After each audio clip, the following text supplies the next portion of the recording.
Hello students, आज का जो वीडियो है वो बहुत ही खास होने वाला है क्योंकि आज मैं आपको यहाँ पर ऑब्जेक्टिव तो बताऊंगा ही सही, साथ में जो ऑब्जेक्टिव में मैं आपको बताऊंगा वो कंसेप्ट के साथ बताऊंगा जिससे कि आपको क्वेश्चंस में भी यहाँ पर मदद हो। तो चलिए हम यहाँ पर शुरू करते हैं। तो सबसे पहला यहाँ पर जो है वो है हम पढ़ेंगे रिलेशन एंड फंक्शन के बारे में। तो रिलेशन एंड फंक्शन में सबसे पहला यहाँ पर जो आपका इंपॉर्टेंट है वो है यहाँ पर कोई भी यदि रिलेशन आपको यहाँ पर आर आपको दे रखा हो, कोई भी रिलेशन यहाँ पर आर है इज अ सेट ए, और यहाँ पर जो सेट है वो क्या होगा यहाँ पर ए। ओके, तो कोई भी रिलेशन यहाँ पर आर है और सेट वहाँ पर कोई है ए, तो यहाँ पर तीन केस होंगे। पहला जो केस होगा वो होगा यहाँ पर रिफ्लेक्सिव। ओके स्टूडेंट्स, तो रिफ्लेक्सिव यहाँ पर क्या होगा, reflexive if A comma A belongs करते हैं आर को, फॉर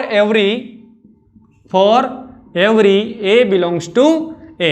तो यहां पर स्टूडेंट क्या होगा कि रिफ्लेक्सिव में क्या होना चाहिए, दोनों सेम होना चाहिए। ये आपको ध्यान रखना है कि जो रिफ्लेक्सिव में दोनों यहां पर क्या होना चाहिए, सेम होना चाहिए। और नेक्स्ट यहां पर है सिमेट्रिक। सिमेट्रिक क्या होता है यहां पर कि कोई भी यदि आपको रिलेशन यहां पर दे दिया गया है, इफ a1 a2 बिलोंग करता है आर को, a1 a2 बिलोंग कर रहा है आर को, सो यहाँ इंप्लाइज दैट a2 a1 को यदि बिलोंग करे तो वो क्या होंगे, सिमेट्रिक होंगे। ओके, जब a1 a2 बिलोंग करे आर को तो a2 a1 यदि बिलोंग करे आर को तो क्या होंगे, यहाँ पर सिमेट्रिक होंगे। थर्ड यहाँ पर है आपका ट्रांजिस्टिव।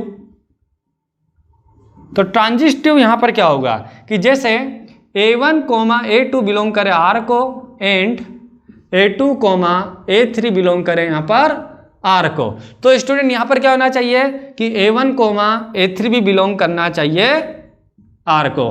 तो इससे रिलेटेड आपको एग्जाम में क्वेश्चन भी आएगा और साथ में ऑब्जेक्टिव भी यहां पर बन सकता है। तो चलिए हम यहां पर इसको क्वेश्चन से समझते हैं। तो यहां पर स्टूडेंट एक क्वेश्चन हम लेते हैं, जैसे कि ये है a equals to 1 2 3 up to 14 तक है और यहां पर आपको रिलेशन दे रखा है यहाँ पर x, y 3x minus Y equals to 0। तो यहां पर क्या होगा, देखो इस रिलेशन से हमें क्या पता चल रहा है, y इक्वल्स टू क्या होगा यहाँ पर 3x होगा। तो यहां पर इस a को हम यहां पर लिख सकते हैं। यदि ये देखें अगर x 1 हुआ तो y कितना होगा, 3 होगा, तो ये आ जाएगा यहाँ पर 1 3, क्योंकि x y है तो हम यहाँ पर x की जगह 1 रखेंगे तो y आ जाएगा आपका 3। इसी तरीके से यहाँ पर x को 2 रखेंगे तो y यहाँ पर कितना आ जाएगा, 3 2 6 एंड 3 रखेंगे तो 3 3 9 एंड 4 रखेंगे तो 4 3 12 एंड 5 रखेंगे तो 5 3 15, जो कि 15 हमें यहाँ पर सेट में जो कि गिवन यहाँ पर नहीं है। अब हमें यहाँ पर यह बताना है, पहली जो कंडीशन है कि रिफ्लेक्सिव है या ये नहीं है। रिफ्लेक्सिव कब होता है स्टूडेंट, रिफ्लेक्सिव कब होता है जब 1 1 2 2 3 3 इसके अंदर बिलोंग होते 14 14 तक, लेकिन क्या बिलोंग करते हैं, यहाँ पर नहीं करते हैं। यहाँ पर कहीं भी हमें नहीं दिखाई दे रहा कि 1 1 है, 2 2 है। तो स्टूडेंट्स यहाँ पर ये होगा कि ये जो है यहाँ पर रिफ्लेक्सिव नहीं है, नॉट रिफ्लेक्सिव।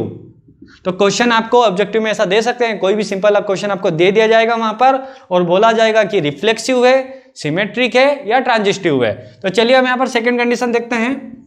सेकंड कंडीशन यहाँ पर यह है कि यदि यहाँ पर 1 3 बिलोंग करता है ए को, कौन सा हम सेकंड कंडीशन यहाँ पर देख रहे हैं, सिमेट्रिक वाली। तो सिमेट्रिक में क्या होता है कि यदि यहाँ पर 1 3 बिलोंग करता है रिलेशन आर को तो क्या होना चाहिए स्टूडेंट्स, 3 1 भी बिलोंग करना चाहिए था आर को। बट यहाँ पर है क्या 3 1, यहाँ पर 3 1 जो है यहाँ पर नहीं है। इसका मतलब क्या है, नॉट सिमेट्रिक, ये सिमेट्रिक भी यहाँ पर नहीं होगा। थर्ड यहाँ पर जो है वो है यहाँ पर जो है ट्रांजिस्टिव हम देखेंगे। तो देखिए ट्रांजिस्टिव क्या होगा, यहाँ पर ट्रांजिस्टिव में क्या होना चाहिए, जैसे 1 3 बिलोंग करता है आर को तो कुछ 3 है क्या यहाँ पर, तो जैसे कि 1 3 बिलोंग करता है तो 3 9 भी बिलोंग करता है, बिल्कुल है यहाँ पर 3 9। तो अब क्या होना चाहिए यहाँ पर कि जो 1 9 भी यहाँ पर बिलोंग करना चाहिए आर को ट्रांजिस्टिव के लिए। तो यहाँ पर 1 9 दिखाई दे रहा क्या, कहीं पर भी नहीं है। इसका मतलब ये ट्रांजिस्टिव भी नहीं है, ना ये रिफ्लेक्सिव है, ना ये सिमेट्रिक है, ना ये ट्रांजिस्टिव है। अब हम यहाँ पर जो है एक और क्वेश्चन जो यहाँ पर सिंपल सा क्वेश्चन यहाँ पर लेते हैं कि समझने के लिए, इसको यहाँ पर हम समझने के लिए लेते हैं कि किस तरीके से हो सकता है। तो मैं मान लेता हूँ यहाँ पर second question A equals to X comma Y, X is father of Y. Okay, X is father of Y, X जो है वो वाई के क्या है, फादर है। तो पहले चीज क्या दोनों सेम है क्या, नहीं है। जब दोनों सेम नहीं है तो इसका मतलब ये रिफ्लेक्सिव हो गया, नहीं होगा। अब बात करें हम सिमेट्रिक की, सिमेट्रिक में क्या होता है, यदि मैं लिखूं एक्स कोमा वाई तो इसका मतलब क्या है, एक्स फादर है किसके, वाई के। अब यदि एक्स कोमा वाई बिलोंग करता है किसी रिलेशन आर को, तो क्या वाई कोमा एक्स बिलोंग करेगा आर को, नहीं करेगा। क्यों नहीं करेगा, यदि एक्स जो है वो वाई के फादर है तो क्या ये पॉसिबल है कि वाई एक्स के फादर हो, नहीं पॉसिबल है, क्योंकि वाई तो क्या है, उनका जो है यहाँ पर सन है। ठीक है, तो यहाँ पर वाई जो है एक्स का फादर पॉसिबल नहीं है। तो ये यहाँ पर स्टूडेंट क्या है, ना तो रिफ्लेक्सिव है ना ही यहाँ पर क्या है, सिमेट्रिक है। अब यदि मैं नेक्स्ट क्वेश्चन यहाँ पर लूँ कि एक्स जो है वो यहाँ पर वाई का, एक्स जो है वो वाई का फादर है, एंड वाई जो है, एक्स जो है वो वाई के फादर है, और वाई जो है वो किसके फादर है, यहाँ पर जेड के फादर है। तो यहाँ पर जेड के फादर कौन है, वाई, और वाई के फादर कौन है, यहाँ पर एक्स है। तो क्या हम ऐसा बोल सकते हैं कि एक्स जो है वो वाई के फादर होंगे, बिल्कुल नहीं बोल सकते। क्यों, क्योंकि जेड के फादर वाई और वाई के फादर एक्स। तो यहाँ पर ये क्या होगा, यहाँ पर जो वाई है, वाई के जो है एक्स है, यहाँ पर दादाजी होंगे, न कि यहाँ पर पिताजी होंगे। तो इस प्रकार यहाँ पर क्या होगा स्टूडेंट्स कि ये ना तो यहाँ पर रिफ्लेक्सिव है, ना तो ये सिमेट्रिक है, और ना ही ये यहाँ पर ट्रांजिस्टिव है। अब स्टूडेंट्स यहाँ पर हम बात करेंगे 1 1 एंड ऑन टू फंक्शन की। 1 1 और ऑन टू से बहुत ज्यादा केस होता है कि ऑब्जेक्टिव क्वेश्चन जरूर आता है 1 1 या ऑन टू से ही आता है। तो चलिए हम यहाँ पर करते हैं। तो 1 1 को हम यहाँ पर क्या कहते हैं, 1 1 को हम यहाँ पर इंजेक्टिव भी कहते हैं, ये आप ध्यान रखिएगा। 1 1 को हम यहाँ पर इंजेक्टिव भी कहेंगे। और 1 1 होता क्या है, देखो 1 1 बहुत सिंपल है कि जब भी आपको क्या करना है, यहाँ पर fx को fy के इक्वल रख देना है। और जब आप fx को fy के इक्वल रख देंगे और यहाँ पर जब x इक्वल टू y आ जाता है, मतलब कि आपको कोई भी फंक्शन वहाँ पर दे रखा हो, अभी मैं क्वेश्चन यहाँ पर करके आपको दिखाऊंगा, तो fx को fy के इक्वल रख देना है, और यदि x इक्वल टू y आ जाए यानी फंक्शन क्या हो जाएगा, f इज 1 1। ओके, और जब यहाँ पर ये दोनों इक्वल नहीं आते हैं तो इसको हम यहाँ पर क्या कहेंगे, मेनी वन। क्या कहेंगे इसको हम यहाँ पर, मेनी वन। और यहाँ पर एक और कंसेप्ट है जो कि है ऑन टू। ऑन टू जो है वो बहुत ज़्यादा बच्चों को डिफिकल्ट लगता है, इसके क्वेश्चंस भी कई बार आते हैं लेकिन बहुत कंफ्यूजन है इसके अंदर। तो चलिए हम इसको थोड़ा सा दूर कर लेते हैं। यहाँ पर 1 1 और ऑन टू को समझने के लिए हम एक क्वेश्चन ले लेते हैं। तो जैसे कि यहाँ पर मैं ले लेता हूँ यहाँ पर एफ नेचुरल, और यहाँ पर एक फंक्शन हमने ले लिया F X equals to X cube. यदि ये है, अब यहाँ पर क्या होगा, देखो सबसे पहले हम क्या देखेंगे, 1 1 देखेंगे। तो 1 1 क्या होगा यहाँ पर कि F X equals to F Y. अब F X equals to F Y क्या होगा यहाँ पर, एक्स क्यूब, और यहाँ पर हम क्या रख देंगे, वाई क्यूब। तो क्यूब से क्यूब यहाँ पर हो जाएगा कैंसल, तो यहाँ पर क्या हो जाएगा, एक्स इक्वल्स टू वाई। और स्टूडेंट कभी भी एग्जाम में कैंसिल नहीं करना है। क्यों नहीं करना है, क्योंकि एक्चुअल में कैंसिल नहीं होते हैं, यहाँ इनकी पावर होती है। जैसे एक्स क्यूब की पावर हमने 1/3 लगा दी, तो ये 3 से 3 कैंसिल होता है। ओके, तो आपको ये ध्यान रखना है। तो यहाँ पर एक्स इक्वल्स टू क्या होगा आपका, वाई हो गया, वाई हो गया, इसका मतलब जो है यहाँ पर ये 1 1 है। अब यहाँ पर देखें हम ऑन टू की बात करें। अब ऑन टू का मतलब क्या होगा, देखो यहाँ पर डोमेन क्या है, नेचुरल नंबर है। नेचुरल नंबर का मतलब क्या हो गया, 1 2 3 4 5, और यहाँ पर जो है यहाँ भी क्या होगा, 1 2 3 4 5। कहने का मतलब क्या है यहाँ पर कि एफ एक्स जो होगा, जो एक्स क्यूब होगा, वो क्या होगा, एक नेचुरल नंबर होगा। तो मान लीजिए कि मैंने एक्स क्यूब को यहाँ पर ले लिया 2, एक्स क्यूब को मैंने क्या ले लिया यहाँ पर 2, तो एक्स इक्वल टू यहाँ पर क्या आ गया, 2 की पावर 1/3।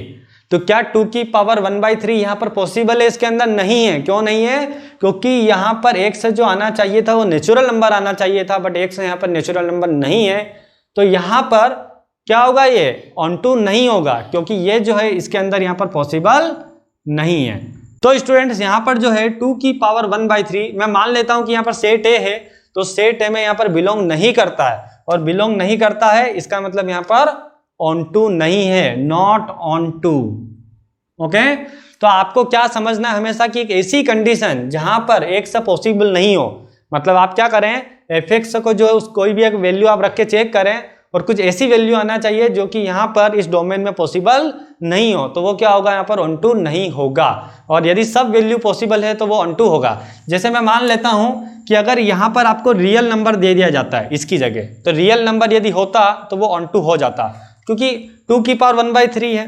तो यहाँ पर क्या होता है, रियल नंबर अगर r होता है यहाँ पर तो ये ऑन टू होता, बट यहाँ पर आपको नेचुरल नंबर दे रखा है तो यहाँ पर ये ऑन टू नहीं होगा।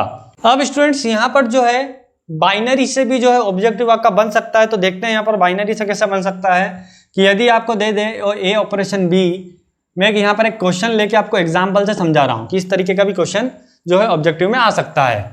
और यदि आपसे पूछ लिया जाए कि 2 ऑपरेशन 3 आपको बताना है, तो बहुत ही ज़्यादा सिंपल क्वेश्चन है, आपको कुछ नहीं करना है, a की जगह 2 एंड यहाँ पर b के प्लस पर 3 1, तो यहाँ हो जाएगा आपका 3 2 6 एंड 1 यहाँ पर हो गया 7। तो इस प्रकार स्टूडेंट्स यहाँ पर ये आंसर आ गया। और इसी के अंदर यहाँ पर कुछ प्रॉपर्टी है, जैसे कि यहाँ पर कम्यूटेटिव प्रॉपर्टी है, इससे रिलेटेड जो आपका क्वेश्चन यहाँ पर आ सकता है। तो इसके अंदर यहाँ पर क्या होगा कि जो a ऑपरेशन b जो होगा वो b ऑपरेशन a के इक्वल होना चाहिए। यानी कि जैसे मैं यहाँ पर 2 ऑपरेशन 3 निकाल रहा हूँ, यही मैं अगर 3 ऑपरेशन 2 भी निकालूँ तो वो कितना आना चाहिए, 7 आना चाहिए, तो बिल्कुल आ जाएगा यहाँ पर। तो ये जो है ये कम्यूटेटिव प्रॉपर्टी को यहाँ पर इंडिकेट करता है। और इसी प्रकार की एक प्रॉपर्टी होती है एसोसिएटिव। तो आप यहाँ पर क्या करेंगे, एसोसिएटिव जो प्रॉपर्टी होगी वो क्या होगी, यहाँ पर a operation b operation c, तो यहाँ पर है a operation b operation c के इक्वल होना चाहिए। तो यदि इस टाइप का कोई क्वेश्चन आ जाए तो पहले आप a ऑपरेशन b निकालना, उसके बाद उसका ऑपरेशन c के साथ कर देना, ठीक है। और यहाँ पर b ऑपरेशन c निकालना, उसका जो हम यहाँ पर क्या करेंगे कि a के साथ ऑपरेशन यहाँ पर निकालेंगे। और जब ये दोनों अगर इक्वल होते हैं तो इसका मतलब क्या हो जाएगा, वो यहाँ पर एसोसिएटिव प्रॉपर्टी को इंडिकेट करेगा। अब स्टूडेंट्स यहाँ पर हम इनवर्स ट्रिग्नोमेट्री के ऑब्जेक्टिव के बारे में बात करेंगे। तो इनवर्स ट्रिग्नोमेट्री में वैसे तो यहाँ पर फॉर्मूले से जो है ऑब्जेक्टिव पॉसिबल है, फिर भी मैं आपको कुछ बता देता हूँ कि जैसे मेन जो फॉर्मूले हैं आपके वो इस टाइप के फॉर्मूले हैं कि sine inverse X plus cos inverse X plus equals to जो होगा वो π/2 होगा। तो इस टाइप का यहाँ पर एक ऑब्जेक्टिव आ सकता है कि आपको ये दे दिया जाए और इसकी वैल्यू यहाँ पर पूछी जाए। ओके स्टूडेंट्स, और यहाँ पर जैसे एक और यहाँ पर फॉर्मूला है tan inverse X plus cot inverse x, यहाँ पर ये हो जाएगा आपका π/2। और यहाँ पर जो है एक और हो सकता है cosec inverse X plus sec inverse X equals to π/2। तो यहाँ पर जो स्टूडेंट्स है वो इस तरीके के क्वेश्चंस भी यहाँ पर ऑब्जेक्टिव में आ सकते हैं डायरेक्टली। और यहाँ पर स्टूडेंट जो कुछ छोटे छोटे फॉर्मूले भी जैसे ऑब्जेक्टिव में पूछे जा सकते हैं वो है यहाँ पर जैसे साइन इनवर्स माइनस एक्स कितना होता है, minus sign inverse x, and यहाँ पर हम देखें जैसे कोसेक इनवर्स माइनस एक्स, तो वो भी क्या हो जाएगा आपका minus cosec inverse x, and tan inverse minus x वो हो जाएगा यहाँ पर माइनस टेन इनवर्स एक्स। और बाकी जैसे हैं, बाकी इसके अलावा जो है यहाँ पर जैसे कोस इनवर्स अगर माइनस एक्स होता है तो यहाँ पर ये जो आएगा वो आएगा आपका pi minus cos inverse x. और ऐसे ही इसके जैसे यहाँ पर हो जाएगा आपका सेक एंड कोट, सेक एंड यहाँ पर कोट में भी जो है वो पाई माइनस यहाँ पर आ जाएंगे। ओके स्टूडेंट्स, तो यहाँ पर ये जो कुछ बेसिक फॉर्मूले हैं इनका भी आपको ध्यान रखना है, हम इनमें भी बहुत कंफ्यूज होते हैं। तो यहाँ पर स्टूडेंट्स एक इस टाइप का क्वेश्चन आ सकता है जैसे कि आपको दे दिया यहाँ पर कोट इनवर्स माइनस एक्स से दे दिया और यहाँ पर आपको 4 ऑप्शन दे दिए। एक ऑप्शन आपको दे दिया यहाँ पर minus cot inverse x, second option यहाँ पर आपको दे दिया pi minus cot inverse x, and third यहाँ पर आपको ऑप्शन दे दिया जो कि है cot inverse x minus pi, and fourth यहाँ पर दे दिया आपको कि π/2 माइनस कोट इनवर्स एक्स। तो आप जो है यहाँ पर क्या हो जाएंगे, कंफ्यूज हो जाएंगे। आप क्या कर देंगे, सीधा जो है यहाँ पर फर्स्ट टिक कर देंगे। तो आपको यहाँ पर इन तीनों फॉर्मूला का विशेषतः आपको यहाँ पर ध्यान रखना है।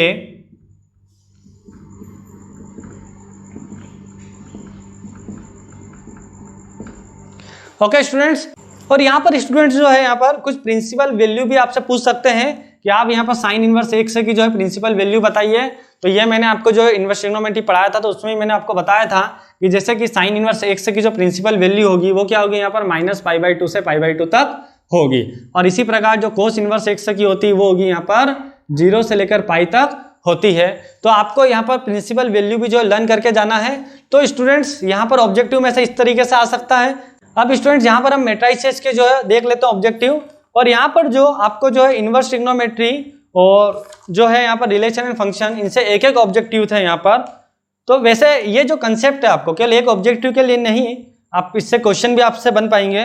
तो नेक्स्ट यहाँ पर हम देखते हैं मैट्रिसेस के लिए। तो मैट्रिसेस में देखो आपको एक नॉर्मल सा क्वेश्चन दे सकते हैं कि ये कौन सी मैट्रिक्स आपको बताना है।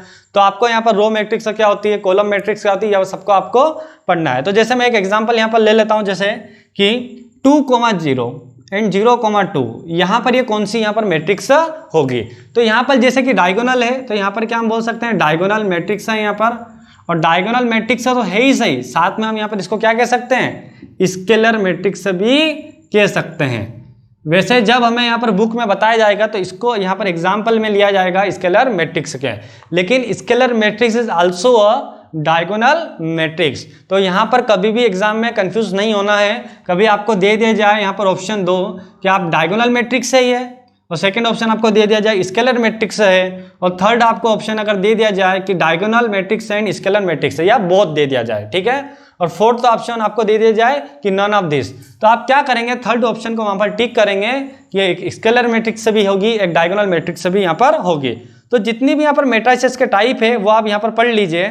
और यहाँ पर एक क्वेश्चन आ सकता है आपको सिमेट्रिक मैट्रिक्स और स्क्यू सिमेट्रिक मैट्रिक्स। तो जैसा कि मैंने बताया था आपको, सिमेट्रिक मैट्रिक्स क्या होती है, ए का ट्रांसपोज किसके इक्वल होना चाहिए, ए के, और स्क्यू सिमेट्रिक जो होती है ए का ट्रांसपोज जो होना चाहिए -a के। और यहाँ पर एक और फॉर्मूला जो कि आईएमपी है कि ए बी का जो यहाँ पर हम देखें ट्रांसपोज देखें, तो ए बी का यहाँ पर ट्रांसपोज क्या होगा, बी का ट्रांसपोज इंटू ए का ट्रांसपोज। कई बार स्टूडेंट्स क्या करते हैं, इसको ऐसा लिख देते हैं, ए का ट्रांसपोज एंड बी का ट्रांसपोज, तो ये यहाँ पर गलत थे। ओके, तो आपको यहाँ पर कैसा लिखना है, बी का ट्रांसपोज इंटू ए का ट्रांसपोज। अब स्टूडेंट्स यहाँ पर हम नेक्स्ट चैप्टर का देखते हैं डिटरमिनेंट जो है, यहाँ पर डिटरमिनेंट से जो है यहाँ पर ऑब्जेक्टिव हम देखेंगे।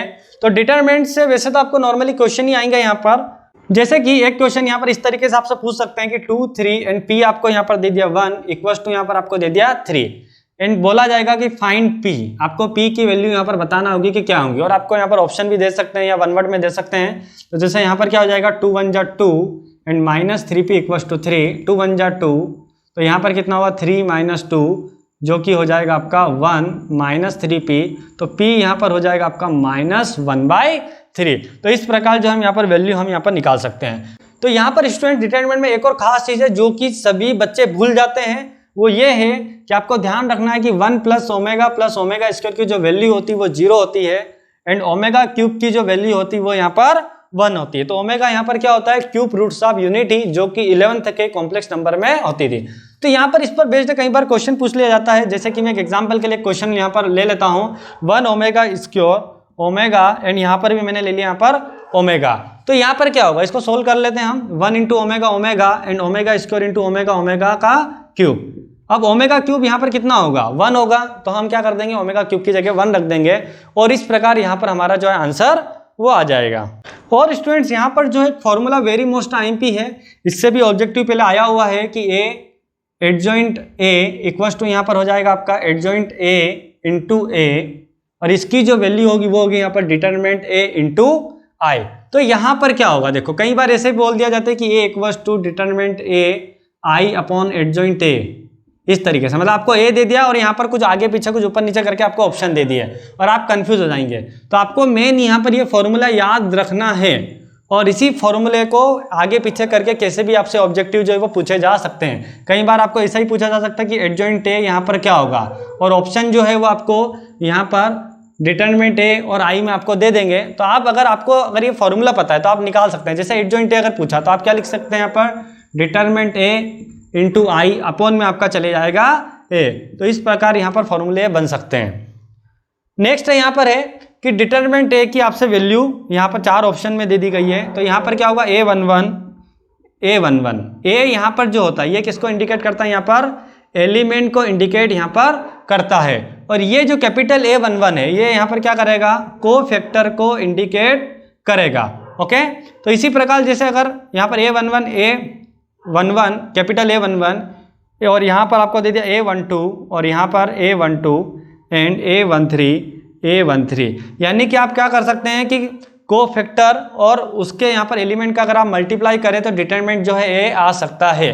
तो ये भी आपको वहाँ पर पूछ सकते हैं कि आपको डिटरमिनेंट ए वहाँ पर दे दिया जाए और 4 ऑप्शन दे दिया जाए आपको कि A21 और A22। ओके, ए जो है यहाँ पर 21, यदि ये दोनों सेम हो तो यहाँ पर वैल्यू उसकी निकलेगी। अगर और कुछ दे दिया तो 0 भी हो सकता है, जैसे कि इसमें अगर हम यहाँ पर ले लें एलिमेंट, जो ले लें वो किसके ले लें, यहाँ पर पहली रो के हम यहाँ पर ले लें एलिमेंट, और जो को फैक्टर है वो यहाँ पर हम दूसरी रो के ले लें। जैसे यहाँ पर लिया A11 प्लस A12, यहाँ पर ले लिया A12 और यहाँ पर आ जाएगा आपका A22 प्लस A13, तो और यहाँ पर हमने ले लिया A23। तो जब एलिमेंट अलग और को फैक्टर जो है वहाँ पर अलग रो के दे रखे हो तो इनकी जो वैल्यू होती है स्टूडेंट्स, ये ध्यान रखना, वो होगी आपकी 0। तो हमेशा आप डिटरमिनेंट ए में क्या होगा कि दोनों सेम होना चाहिए, और यहाँ पर 0 होने के लिए क्या होना चाहिए कि यहाँ पर एलिमेंट अलग रो के और जो को फैक्टर है वो यहाँ पर अलग रो के होना चाहिए। एक और स्टूडेंट्स यहाँ पर कंसेप्ट है जिससे क्वेश्चन आ सकता है, यदि आपको कोई यहाँ पर स्क्वायर मैट्रिक्स दे दी जाए, स्क्वायर मैट्रिक्स से यदि यहाँ पर कोई है आपके पास A और एक से इक्वल टू किसके हैं यहाँ पर B के, तो अब यहाँ पर 3 कंडीशन होगी। यदि डिटरमिनेंट A जो है वो 0 के यहाँ पर इक्वल नहीं हो, जब डिटरमिनेंट A 0 के इक्वल नहीं होगा तब क्या होगा, यहाँ पर सॉल्यूशन जो होंगे वो होंगे यूनिक सॉल्यूशन। नेक्स्ट है यहाँ पर सेकेंड जो कंडीशन, यहाँ पर डिटरमिनेंट A जो है यहाँ पर 0 के इक्वल है एंड यहाँ पर जो adjoint A into B is not equal to 0। Determinant A तो यहाँ पर 0 के इक्वल है एंड यहाँ पर एडजॉइंट A जो है, एडजॉइंट A इंटू यहाँ पर B जो है वो 0 के इक्वल नहीं है, तो यहाँ पर कोई भी सॉल्यूशन यहाँ पर नहीं होंगे, नो सॉल्यूशन। तो आपको कोई भी केस वहाँ पर पूछ सकते हैं ऑब्जेक्टिव में। थर्ड यहाँ पर है डिटरमिनेंट A जो है वो अगर 0 के इक्वल है and adjoint A into B equal to 0 है, तो यहाँ पर क्या होगा, may or may not be consistent. Okay, तो ये कंसिस्टेंट हो भी सकते हैं और कंसिस्टेंट नहीं भी हो सकते हैं। तो इस प्रकार स्टूडेंट्स यहाँ पर मैट्रिक्स में भी 1 नंबर का ऑब्जेक्टिव आएगा, तो इसमें से कहीं से भी आ सकता है। अब यहाँ पर देखेंगे कि डिफरेंशियल इक्वेशन में किस तरीके का ऑब्जेक्टिव यहाँ पर आएगा, तो यहाँ पर भी 1 नंबर का ऑब्जेक्टिव आएगा। तो डिफरेंशियल इक्वेशन में जो है मेनली तो वही होता है यहाँ पर कि ऑर्डर या डिग्री से ही आएगा। तो किस तरीके का आएगा देख लेते हैं। तो मान लेता हूं मैं यहाँ पर एक क्वेश्चन है जैसे कि है dy/dx का square plus y equal to 0। अब सबसे पहले यदि आपसे कुछ ऑर्डर पूछ लिया जाए तो ऑर्डर का मतलब क्या होता है कि कितनी बार डिफरेंशिएशन है। तो डिफरेंशिएशन यहाँ पर कितनी बार इसका dy/dx यानी 1 बार है, तो ऑर्डर यहाँ पर होगा 1। और यहीं पर यदि आपको डिग्री जो है, डिग्री यहाँ पर कितनी हो जाएगी, इसकी पावर यहाँ पर कितनी है 2 है। तो इस प्रकार से यहाँ पर हो जाएगा। सेकेंड हम ऐसा ही एक क्वेश्चन और लेते हैं यहाँ पर जिसमें हम लिख लेते हैं dy/d² dx square plus dy/dx का square plus and y equal to 0। Okay, अब यहाँ पर क्या होगा स्टूडेंट, सबसे पहले ऑर्डर आपको देखना है। ऑर्डर का मतलब क्या होगा कि यहाँ पर मैक्सिमम कितने टाइम डिफरेंशिएशन हुआ है इस इक्वेशन में। तो मैक्सिमम टाइम यहाँ पर कितनी बार हुआ है, 2 बार, तो यहाँ पर होगा ऑर्डर 2। अब यदि कई बार ऑप्शन में से कंफ्यूज करके दे देते हैं कि ऑर्डर 2, अब कई बच्चे डिग्री भी यहाँ पर 2 कर देते हैं। क्यों कर देते हैं, बोले सर यहाँ पर इसकी डिग्री कितनी है, 2 है। ऐसा नहीं है, आपको डिग्री मैक्सिमम नहीं चेक करना है। आपको क्या करना है, जिसका ऑर्डर है, जिसका आप ऑर्डर देख रहे हैं यानी जहाँ पर मैक्सिमम डिफरेंशिएशन कितनी बार हुआ है उसी की पावर आपको देखना है। तो इसकी पावर यहाँ पर कुछ नहीं यानी कितनी है, 1 है। तो इस प्रकार यहाँ पर जो डिग्री होगी इसकी कितनी होगी स्टूडेंट्स, 1 होगी। तो यहाँ पर ये मेन बात ये आपको ध्यान रखनी है कि जिसका हम ऑर्डर देखेंगे उसी की हम यहाँ पर डिग्री देखेंगे। तो स्टूडेंट्स यहाँ पर डिफरेंशियल इक्वेशन में कोई ज्यादा ऑब्जेक्टिव नहीं बनते हैं, तो आप ऑर्डर डिग्री को जरूर एक बार कर लीजिए। हाँ, यहाँ पर एक और बन सकता है, वो इस तरीके से बन सकता है कि कौन सी इक्वेशन लीनियर है या नहीं है। तो लीनियर होने के लिए आपको ध्यान होना चाहिए कि यहाँ पर ऑर्डर भी 1 होना चाहिए और डिग्री भी क्या होना चाहिए, 1 होना चाहिए लीनियर होने के लिए। तो जैसे मैं एक एग्जांपल यहाँ पर ले लेता हूँ कि जैसे आपको दे दें यहाँ पर dy/dx plus 3y equal to 5। तो यहाँ पर क्या होगा, देखो ऑर्डर कितना है यहाँ पर 1 है एंड डिग्री भी यहाँ पर कितनी है, 1 है। तो ऑर्डर और जब डिग्री दोनों 1 हो तो वो यहाँ पर लीनियर होगी। तो कभी इस तरीके से यहाँ पर पूछ सकते हैं। चलिए अब हम यहाँ पर देखते हैं नेक्स्ट चैप्टर 3D वेक्टर के। तो सबसे पहले हम यहाँ पर देखते हैं वेक्टर में कि जो किस तरीके के ऑब्जेक्टिव आ सकते हैं। तो वैसे तो मैंने जो वेक्टर है आपको इंपॉर्टेंट क्वेश्चन जब करवाए थे तो उसमें मैंने बेसिक समझा दिया था और उसी के अंदर ऑब्जेक्टिव भी आपके कवर हो गए थे। फिर भी मैं एक बार आपको बता दूं कि यहाँ पर जो ऑब्जेक्टिव है किस प्रकार से आ सकते हैं। तो एक ऑब्जेक्टिव तो जैसे मैंने आपको बताया था कि अगर 2 आपको यहाँ पर वेक्टर दे दे कि A vector equal to 2y plus 3j minus k cap and B vector आपको कुछ दे दे यहाँ पर i minus j cap plus यहाँ पर मैं मान लेता हूँ p k कैप, और आपको बोल दिया जाए यहाँ पर कि ये वेक्टर जो वो बी वेक्टर के परपेंडिकुलर है, तो find the value of the p। तो P की वैल्यू हमें यहाँ पर बताना है। तो आप क्या करेंगे, मैंने आपको बताया था कि आप A डॉट B को यहाँ पर कर देंगे 0, तो 2 बन जा 2 -3 और यहाँ पर है -P इक्वस टू 0, तो P इक्वस टू हो जाएगा यहाँ पर 2 - 3 माइनस का 1। तो यहाँ पर इस प्रकार का एक क्वेश्चन आ सकता है, या आपको एंगल वाला क्वेश्चन आ सकता है cos थीटा इक्वस टू जो मैंने आपको बताया था। और यहाँ पर जो है डायरेक्शन रेशियो डायरेक्शन कोसाइन से भी आ सकता है। कैसे आ सकता है कि अगर आपको एक वेक्टर यहाँ पर दे दिया कि मैं मान लेता हूँ कि r वेक्टर है यहाँ पर 3i + 2j + i k, okay. यहाँ पर आपको r वेक्टर दे दिया और इसका आपको पूछा गया कि डायरेक्शन रेशियो निकालें। ये जो है क्वेश्चन इस तरीके का एग्जाम में आया हुआ है और बच्चे इसी को छोड़ के आ जाते हैं, उनको समझ ही नहीं आता डायरेक्शन रेशियो यहाँ पर क्या होगा। डायरेक्शन रेशियो बहुत ही सिंपल है, यहाँ पर 3 to 1 यानी कि आपको इसके कोफिशिएंट बताना है। और यदि आपको डायरेक्शन कोसाइन चाहिए तो डायरेक्शन कोसाइन यहाँ पर क्या होगा, 3 का स्क्वायर 2 का स्क्वायर 1 स्क्वायर पहले हम निकाल लेंगे। 3 का स्क्वायर 9, 2 का स्क्वायर 4 1, 9 4 13 एंड 14। तो इस प्रकार यहाँ पर जो डायरेक्शन कोसाइंस आपके आएंगे वो आएंगे आपका 3/√14, 2/√14 एंड 1/√14। तो इस प्रकार से स्टूडेंट हम यहाँ पर ये निकाल सकते हैं। कई बार आपको इसका ये भी निकालने को बोल सकते हैं डायरेक्ट कि आप इसका मॉड्यूलस निकालें, जैसे कि ये r वेक्टर का हमने क्या निकाला है, मॉड्यूलस निकाला। तो हो सकता है कभी ये वैसे रेयर केस में आ सकता है ये, ओके। और वेक्टर में जो है डॉट प्रोडक्ट और क्रॉस प्रोडक्ट से रिलेटेड जो फॉर्मूले वो आ सकते हैं, और वो फॉर्मूले जो है मैंने आपको ऑलरेडी वेक्टर में एक्सप्लेन किए थे। तो अगर आपने वेक्टर नहीं पढ़ा है तो उसकी वीडियो की मैं लिंक जो है आपको डिस्क्रिप्शन में दे दूंगा, तो पहले आप उसको एक बार देख लीजिए। तो आपके वहां पर जो है वेक्टर के पूरे ऑब्जेक्टिव भी साथ में क्लियर हो जाएंगे और साथ में जो आईएमपी क्वेश्चन भी आपके क्लियर हो जाएंगे। अब यहाँ पर स्टूडेंट हम देखते हैं 3D ज्योमेट्री के ऑब्जेक्टिव किस तरीके से आ सकते हैं। तो 3D ज्योमेट्री में मैं आपको लेक्चर में ऑलरेडी बता चुका हूं, तो आप वो वीडियो वहां पर देख लीजिए, ओके। वेक्टर और 3D में दोनों मैंने आपको बेसिक से पढ़ाया है वहां पर, तो वहां पर मैंने उसी तरीके से पढ़ाया कि आपके ऑब्जेक्टिव भी क्लियर हो जाए। फिर भी मैं आपको बता देता हूं कि थोड़ा किस तरीके से आ सकता है। एक डायरेक्शन रेशियो से आ सकते हैं, डायरेक्शन कोसाइन से आ सकते हैं, और जो कि एक फार्मूला है यहाँ पर cos square alpha plus cos square beta plus cos square gamma equals to जो कि 1 होता है। तो इससे भी यहाँ पर आ सकते हैं। और यहाँ पर जो है मेन इस तरीके से आ सकते हैं कि YZ प्लेन होगा, तो यहाँ पर क्या होगा, x इक्वल्स टू 0 होगा। तो यहाँ पर जो है कुछ बेसिक यहाँ पर क्वेश्चन आ सकते हैं। ये जो 3D वेक्टर का है, आप मेरे वो जो लेसन देख लीजिए, तो उन लेसन में आपके ऑब्जेक्टिव भी वहां पर क्लियर हो जाएंगे। उसके अलावा आपको कुछ अलग से यहाँ पर पढ़ने की जरूरत नहीं है। तो स्टूडेंट्स, आज मैंने जो आपको 10 नंबर के ऑब्जेक्टिव भी क्लियर करवा दिए, वो भी कंसेप्ट के साथ, जिसमें आपको जो है क्वेश्चंस में भी इससे मदद मिलेगी, क्वेश्चंस करने में भी आपको हेल्प मिलेगी। और यदि स्टूडेंट्स आपने ऑब्जेक्टिव का पार्ट 1 नहीं देखा है तो उसकी मैं लिंक भी आपको डिस्क्रिप्शन में दे दूंगा, तो आप वो भी वहां पर देख लीजिए। तो स्टूडेंट्स, बेस्ट ऑफ लक।